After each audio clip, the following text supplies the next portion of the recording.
milk production, you check what has this animal given, how much concentrate am I going to add. Morning to all Agri-Talk with Ayaka fans. Today we are bringing a special farm teaching, farm lessons. I'm going to talk about animal feeds. We've talked about feeding, we've talked about a lot of things that are concerning the farm, and today I want to tackle specifically what these feeds are and what is their purpose and how do they appear to you. So in animal feed we have several categories. We have grasses, we have legumes, we have concentrates, we have fodder trees. Each of these category offer different purpose to your animals, and I know most of you farmers know what I'm talking about when I get into each category. Now, in the grasses department, that's where the bulk of the animal feed comes from.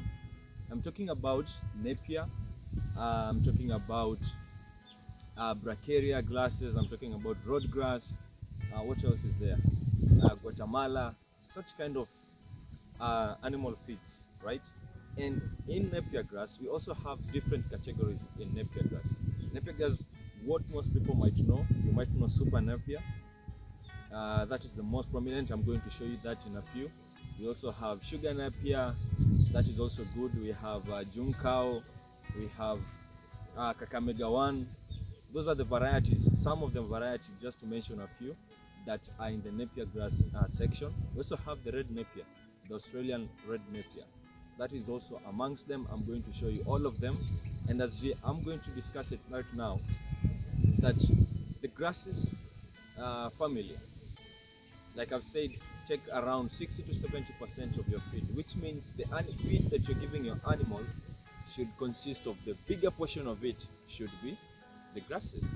And it depends on how you prepare it, from the moment you're taking it from the farm, or from the moment you're planting it, up to the stage that you're harvesting it and bringing it to your animals, the processing and everything that entails you trying as much as you can to make sure that the nutrients that you want to provide to your animals are indeed in these grasses that you're giving. So we start with the super napier. Super napier has grown in terms of popularity, and it's because of so many things. The leaf content of this, the leaf to stem ratio of this plant is very nice. It has good crude protein content, and that acts as a booster to the protein value that your animal wants. It ranges about 16 to 18% crude protein. If you're feeding your animals purely on napier alone, it's not enough. Feed that alone is not enough. So you need to add more feeds to your animals, and those are the different categories we're going to tackle. So that's as far as napier is, and on my left side you can see this is where the napier is. So this is an overgrown super napier, or the one most people know it as pak chong. Again, this is an overgrown pak chong napier, and you can look at it. How do you differentiate these two types of grasses? Look at the stem. This stem is very slim, and the skin, not the skin, the layer, the midrib of the leaves, they do not have the hair follicles, the ones that spikes people when you're harvesting them. So this is one of the most friendly fodder on your farm, because once you plant them, it's easy for you to harvest them. You don't get the hairs spiking on your skin, causing the irritation. I will think about the good protein percentage of it is good, and it also gives you a good biomass from it. This is a super napier. I'll show you junkao, I'll show you the red Australian napier.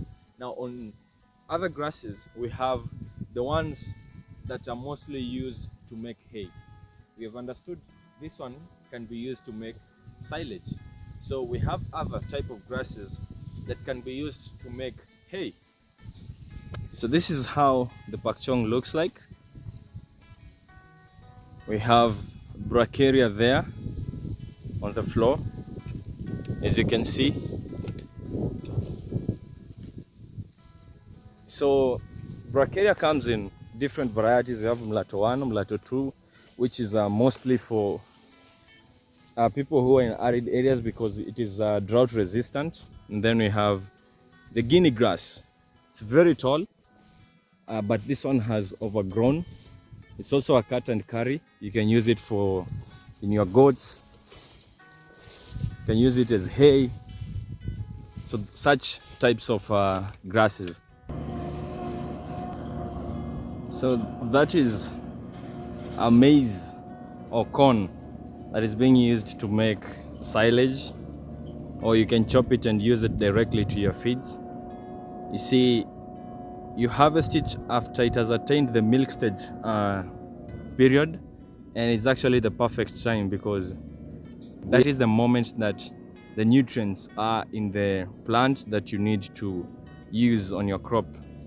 So they are harvesting right now with a chopper, and then it can't be used to make silage at the moment, or you just use it straight as feed together with some hay to your crops. I've been walking for a while to the next plot or next demonstration plot that has the rest of the crops that I was telling you about.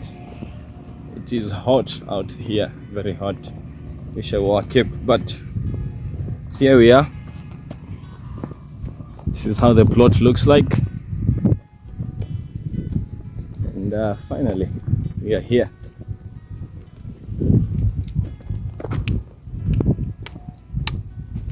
So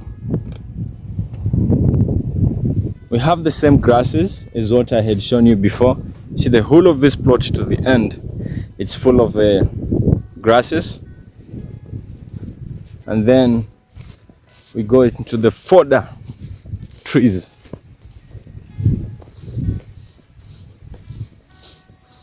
Getting to learn this type of fodders at least help people to know that there are some crops you see on your farm and maybe you ignore them just because you don't know, but the idea to know it, because I was once a student, I would really love to get, I would have loved at that time to get the content to really differentiate these types of fodder, and being in an opportunity to show others what this type of fodder are, it's an amazing thing to do.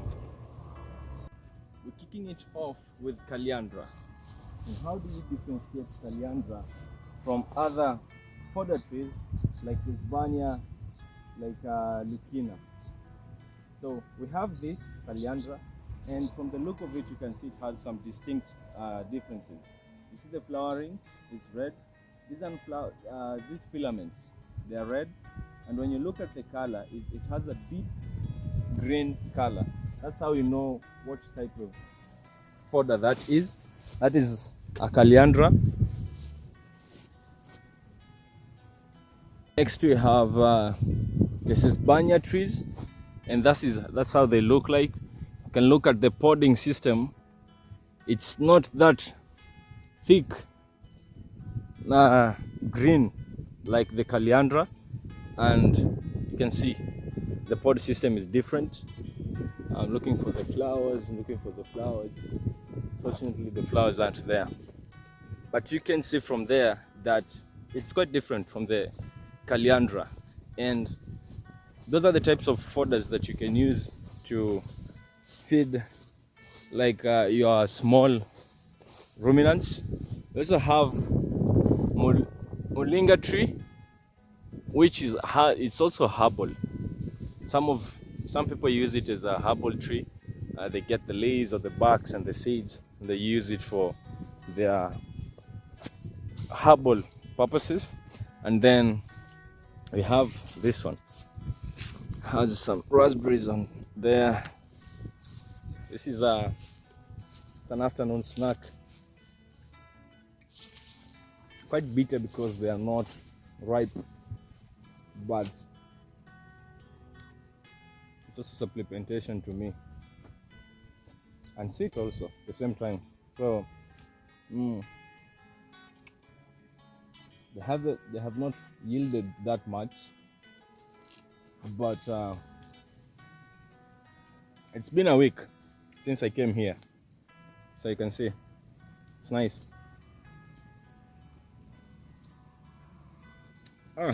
Very sweet. If you find a ripe one, it's very sweet. If you find a ripe one, that's a fruit. Also, ooh, bitter. So you have this one also. It's called the Magandalina. I think it's a very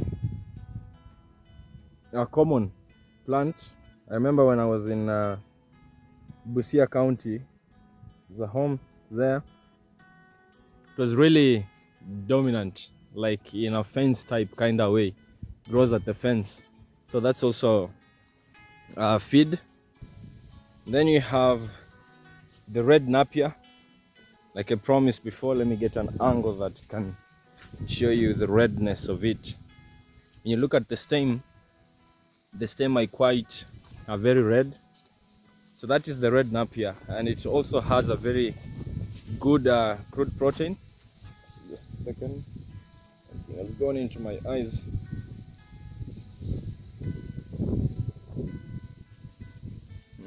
Yeah, I think it's out. Yeah, it's getting popularity because it also has some good protein on them. So all of this is a napier grass plantation, and this is what I was telling you about intercropping.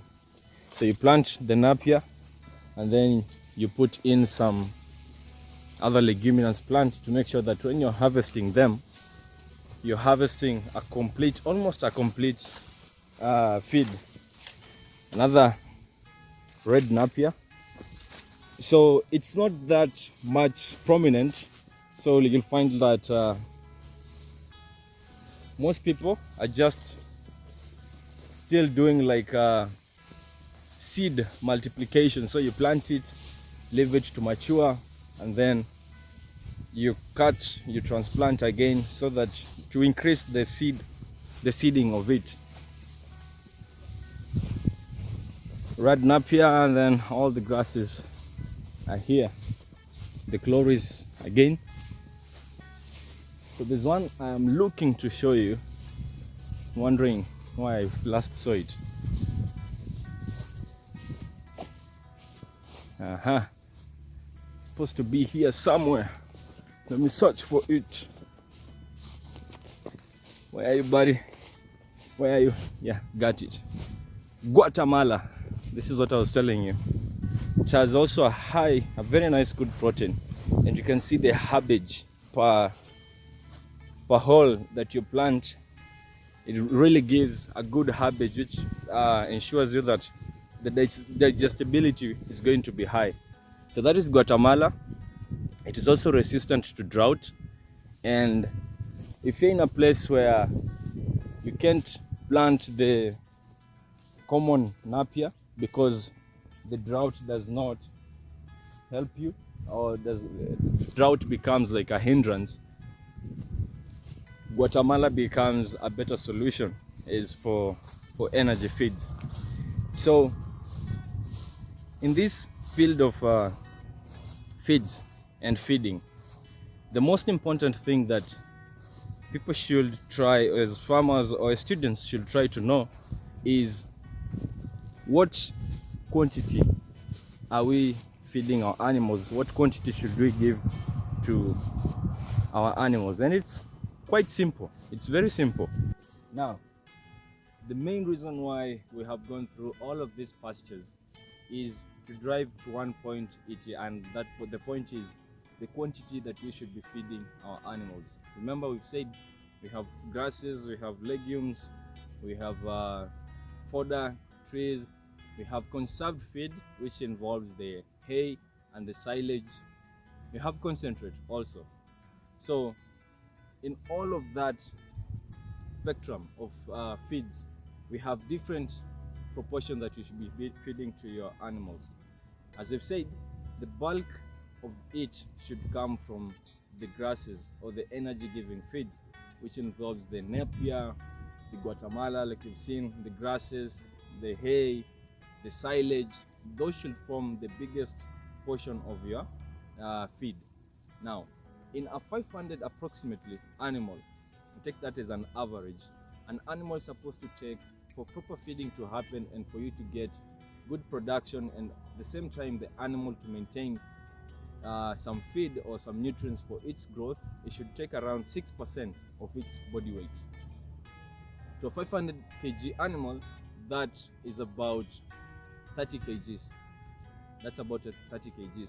Now in that 30 kg, 70% of it should be energy giving feed, and that should be the fodder, the fresh or cut and carry or the conserved feed. Now that is 70%. The remaining percent should be consisting of the legumes or the proteinous feed that you're giving to your animal.